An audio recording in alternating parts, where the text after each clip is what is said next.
مختلف طرح کے معاملات پر ڈسکشن ہوئی ہے۔ اب بھارت جیسا ملک بھی طالبان کی حکومت سے تعلقات بنا رہا ہے اور تعلقات کو آگے لے کر جا رہا ہے۔ طالبان کہتے ہیں کہ یہ بات واضح طور پر اشارہ ہے کہ ہم دنیا کے ساتھ مساوی تعلقات رکھنا چاہتے ہیں، ہماری دنیا میں کسی سے کوئی لڑائی نہیں ہے، جو لڑائی تھی وہ ختم ہو گئی ہے، اب ہمارا کوئی دشمن نہیں ہے۔ یہی نہیں ناظرین کرام، ایک اور خبر میں آپ کے سامنے رکھوں گا۔ خبر میرے سامنے ترکی اور ایران سے بھی ہے کہ بڑے بڑے گریٹ معاہدے جو ہیں وہ طالبان نے ترکی سے اور ایران سے بھی کیے ہیں۔ رپورٹ کے مطابق سب سے بڑا جو انویسٹر ہے افغانستان میں وہ چائنا ہے۔ چائنا کی تقریباً اب تک افغانستان میں کوئی 10 ارب ڈالر سے زائد کی سرمایہ کاری ہو چکی ہے، اور اس کے بعد ایران سرمایہ کاری کر رہا ہے، ترکی کر رہا ہے، متحدہ عرب امارات کر رہا ہے، قطر کر رہا ہے اور روس بھی کر رہا ہے۔ اور اب تو خبریں آ رہی ہیں کہ امریکہ کے جو تاجر ہیں وہ بھی افغانستان آ رہے ہیں، اور خود امریکہ بھی طالبان کے سامنے گھٹنے ٹیک رہا ہے۔ پس پردہ رپورٹس کے مطابق امریکہ اور طالبان کے درمیان جو مساوی اور باہمی تعلقات ہیں اس پر مشاورت چل رہی ہے، اور جلد امریکہ افغانستان کے اندر اپنی جو ایمبیسی ہے، اپنا جو سفارت خانہ ہے وہ کھولنے جا رہا ہے، اور طالبان کی جو حکومت ہے ان کو افغانستان کی جو ایمبیسی ہے واشنگٹن میں، امریکہ میں، وہ حوالے کی جائے گی، یہ بھی افغانستان کے ذرائع بتا رہے ہیں۔ ناظرین کرام، اس کے علاوہ جو مزید میرے سامنے آج کی ایک بڑی خبر افغانستان سے متعلق ہے وہ یہ ہے کہ جو غزہ اور اسرائیل کے درمیان لڑائی چل رہی ہے، اس لڑائی میں افغان طالبان بڑا شدید رد عمل ظاہر کر رہے ہیں اسرائیل کے خلاف۔ آج ایک میرے سامنے بڑی خبر آئی ہے، اور یہ خبر بڑی اہم ہے کہ طالبان کے جو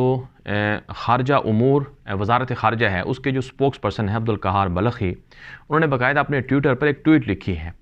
اور اس ٹویٹ کے ذریعے سے جو اسرائیل کی غزہ کے خلاف اور فلسطینیوں کے خلاف جو ظلم ہے اس کے خلاف انہوں نے کھل کر کہا ہے، طالبان کا موقف بیان کیا ہے۔ اور جو اعلامیہ اور جو سٹیٹمنٹ آئی ہے وہ یہ ہے کہ جو اسرائیل کی حکومت نے ویسٹ بینک کے اندر الضفہ الغربیہ میں جو 3,500 سے زائد یہودیوں کے لیے گھر بسانے کا اعلان کیا ہے، اس پر طالبان کی حکومت نے کہا کہ یہ بہت بڑا فلسطینی مسلمانوں کے اوپر حملہ ہے، ہم اس کی شدید الفاظ میں مذمت کرتے ہیں، اور فوری طور پر اس قرارداد کو ختم کرنے کا مطالبہ کرتے ہیں۔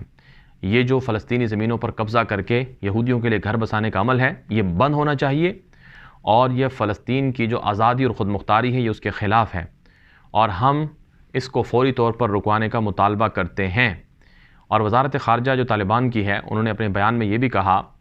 کہ جو فلسطین کی سرزمین ہے یہ تاریخی طور پر فلسطینیوں کا حق ہے، اور یہ فلسطینیوں کی زمین ہے،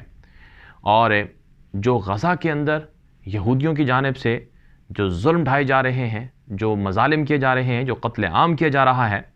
اس کی بڑی بھاری قیمت اسرائیل کو ادا کرنا پڑے گی، اور جب تک